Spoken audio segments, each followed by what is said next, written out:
Halo guys, selamat malam, selamat siang yang berbagai negara yang melihat video saya ini. Kepada untuk dosen-dosenku tercinta, selamat pagi, selamat siang, dan selamat malam. Perkenalkan nama saya Aldi Meirano.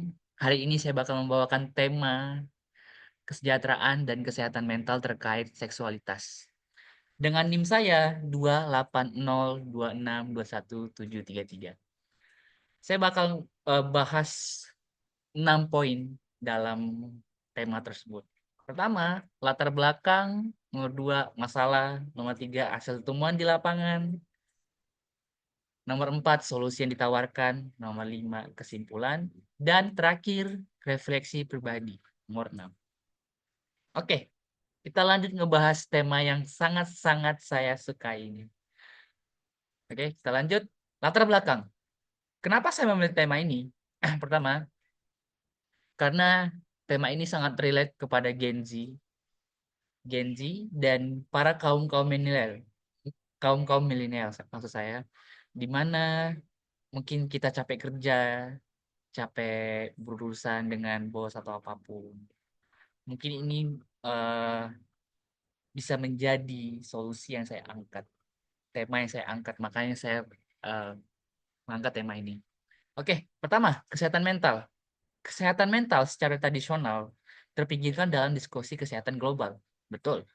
Namun pengaruhnya terhadap kesehatan seksual dan reproduksi adalah substansial.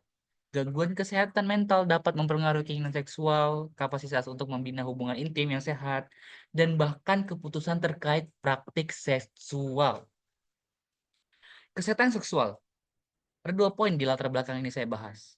Kesehatan seksual melampaui kebebasan dari penyakit atau disfungsi. Itu mencakup kehidupan seks yang sehat dan aman, serta kapasitas untuk menikmati dan mengendalikan perilaku seksual tanpa koersi, diskriminasi, dan kekerasan. Kesehatan seksual yang buruk dapat mempengaruhi kesehatan mental, menyebabkan stres, depresi, atau rendahnya harga diri. Dan itu kita sebagai pria tidak bisa maafkan itu. Lanjut ke slide berikutnya. Rumusan masalah dari latar belakang tersebut. Pengaruhnya kesehatan mental terhadap kesehatan seksual, bagaimana depresi, kecemasan, dan gangguan mental lainnya mempengaruhi fungsi seksual dan perilaku seksual individu. Dampak stigma yang masyarakat, ditimbulkan di masyarakat. Bagaimana stigma terkait dengan isu kesehatan mental dan seksus menghambat individu dari mencari bantuan atau mengakses informasi penting, kebijakan publik, apakah kebijakan saat ini mendukung integrasi layanan kesehatan mental dan seksual dengan efektif? Tentunya tidak. Lanjut ke slide selanjutnya. Hasil temuan di lapangan, penelitian dan data dari berbagai studi global menunjukkan bahwa satu, individu dengan gangguan kesehatan mental memiliki tingkat kejadian masalah kesehatan seksual yang lebih tinggi. Dan itu sangat betul. Sangat betul. Termasuk disfungsi seksual dan kehamilan yang tidak diinginkan. Makanya perlu namanya edukasi seks terhadap anak-anak muda.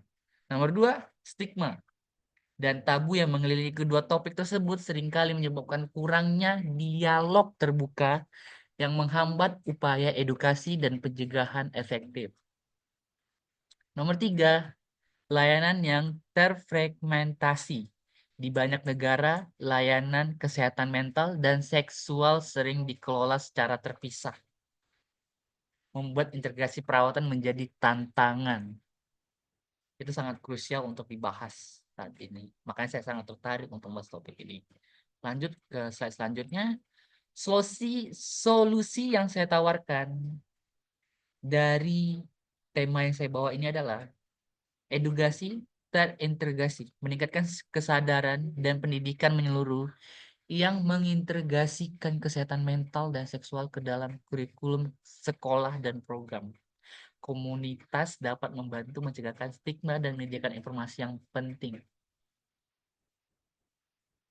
Kenapa poin satu ini sangat krusial bagi saya?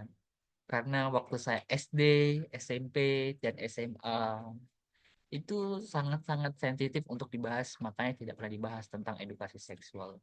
Makanya saya harap Dengan adanya tema yang saya bawa, membawa perubahan kepada Indonesia untuk membawakan edukasi seks ini kepada anak-anak muda. Kedua, kebijakan kesehatan inklusif.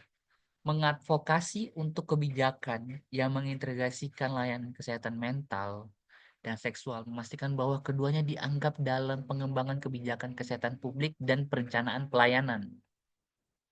Dukungan dan aksesibilitas, meningkatkan aksesibilitas layanan kesehatan mental dan seksual, khususnya di area terpencil dan untuk kelompok marginal, dapat membantu mengurangi ketidaksetaraan dan kesehatan.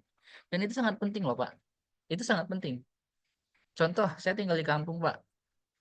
Orang-orang di kampung tuh kayak nggak mengerti tentang pertama edukasi seks, dan orang-orang menganggapnya di tempat-tempat kayak gitu, apalagi lingkungan seperti itu sangat tabu untuk dibahas. Padahal itu sangat penting pada anak-anak kita.